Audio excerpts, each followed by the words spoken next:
Sexta-feira da primeira semana da Quaresma, ano A. Eu sou o Padre Pedro Paulo, estamos começando mais um programa, a Bíblia no Mundo de Hoje. Bem, nessa sexta-feira, como nas outras, nós nos voltamos já para o domingo e já é a segunda semana da Quaresma. Atenção, nesse domingo damos um passo adiante nesses que são já iniciados 40 dias. E sempre ouvindo o Evangelho de São Mateus, capítulo 17, versículos 1 a 9. Naquele tempo, Jesus tomou consigo Pedro, Tiago e João, seu irmão, e levou-os em particular a um alto monte e transfigurou-se diante deles. O seu rosto ficou resplandecente como o sol, suas vestes tornaram-se brancas como a luz. E apareceram Moisés e Elias a falar com ele. Pedro disse a Jesus: Senhor, como é bom estarmos aqui. Se quiseres, farei aqui 3 tendas, uma para ti, outra para Moisés e outra para Elias. Ainda ele falava quando uma nuvem luminosa os cobriu com sua sombra, e da nuvem uma voz dizia: Este é meu filho muito amado, no qual pus toda a minha complacência. Escutai-o. Ao ouvirem essas palavras, os discípulos caíram de rosto por terra e assustaram-se muito. Então Jesus aproximou-se, tocando-os, disse: Levantai-vos e não temais. Erguendo os olhos, não viram mais ninguém senão Jesus. Ao descerem do monte, Jesus lhes deu essa ordem: Não conteis a ninguém esta visão, até o Filho do Homem ressuscitar dos mortos. Bem, aqui estamos logo no início, na segunda semana da Quaresma, com um belo texto da Transfiguração. Nós sabemos como é importante, visto que a Quaresma é um tempo exigente, nebuloso, de lutas, de derrotas. Ora sim, ninguém se esconda que durante a Quaresma, muitas vezes, o demônio irá aproximar-se de nós para nos dobrar. Quem não estiver muito unido a Cristo não resistirá. Sendo que muitos nem prosseguem no caminho quaresmal. Vivem como se não houvesse Quaresma. Pois bem, levaram os apóstolos, os 3, para o lugar alto,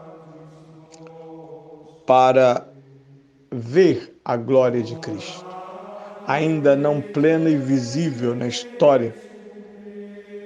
Vislumbrar, esta é a palavra, vislumbrar a glória de Cristo.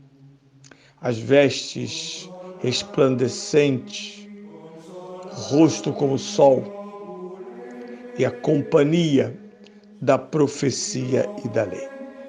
É o cenário escatológico, assim deve ser explicada a transfiguração. Jesus leva os discípulos no tempo para que vejam o fim dos tempos. Jesus glorioso e resplandecente. Jesus, razão, causa superior da lei e dos profetas. Tudo isso os discípulos não veem no dia a dia, ao contrário. No dia a dia verão Jesus inerte nas mãos dos maus, flagelado e morto, e de morte vil, e eles se sentirão fracos, desanimados, desalentados, assim como muitas vezes nos sentimos diante do avanço do mal, da mentira, do engano. Jesus resplandecente. Não é um olhar simplesmente no presente, mas do presente, um olhar para o futuro. Este é o destino do crucificado. Rosto como o sol, vestes como a luz. E a companhia da essência de toda a revelação, a lei e os profetas. Mas não bastasse isso, já que se trata de uma visão de confirmação, uma nuvem. Lembre-se que estamos na montanha, no alto, as nuvens tocam o cume das montanhas. Mas essa nuvem não é uma nuvem qualquer. Aqui precisamos nos lembrar que há uma alusão clara, não citação, uma alusão ao deserto, a Shekinah, dirão os judeus depois, a nuvem que pairava sobre a tenda, sobretudo quando Moisés nela entrava para adorar e ouvir a Deus. Não por acaso, São Pedro propõe a erição de 3 tendas, como se, e assim muitas vezes o é, quisesse reter a eternidade, quisesse reter o futuro, quisesse ter somente a visão vitoriosa de Deus diante dos olhos. Mas não. Não é efêmera a visão, mas ela está por realizar-se no futuro do tempo dos homens, já realizada em Deus. O texto então chega ao seu auge, porque da nuvem ouvir-se-á uma voz. A voz que Moisés ouviu, que lhe ditou as leis, que escreve nas tábuas.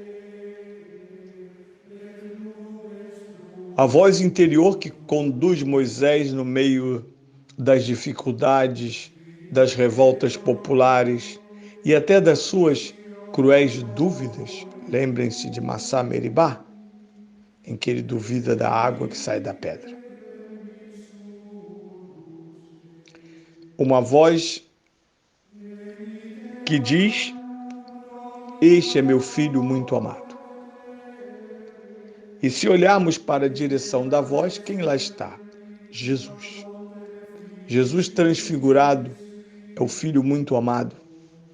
O pai não diz esse é o verbo, ele diz esse é meu filho. Assim como o fizeram no batismo, este é meu filho. Aqui está o centro do evangelho, centro nevrálgico. Este é o filho. E mais ainda, toda a minha complacência. São Paulo vai traduzir isso com uma linguagem mais técnica, dizendo: nele Deus quis que habitasse a plenitude da divindade. Toda a minha complacência. É um dos significados. E por fim, um imperativo, o mesmo dado a Israel, Shema Israel. Agora é dito à igreja e à humanidade: escutai-o.